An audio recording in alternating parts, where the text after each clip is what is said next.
And at the macro level, while rights for victims of domestic violence have come a long way, I feel that more still needs to be done for this population.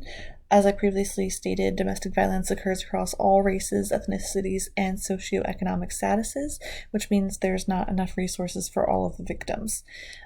In my personal experience, since COVID has occurred, shelters have been overflowing and there are always wait lists in my area, so more funding should be available at a state or federal level for shelters.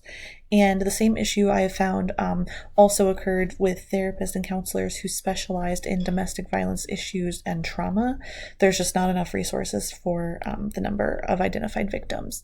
To raise funding, I feel that more awareness needs to be brought to the issue of domestic violence, kind of how it was in the 60s and 70s when everybody band together and made a bunch of changes happen.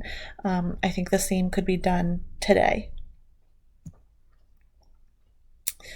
In conclusion, domestic violence is a pattern of assaultive and coercive behaviors, including physical, sexual, and psychological attacks, as well as economic coercion that adults and adolescents use against their intimate partners.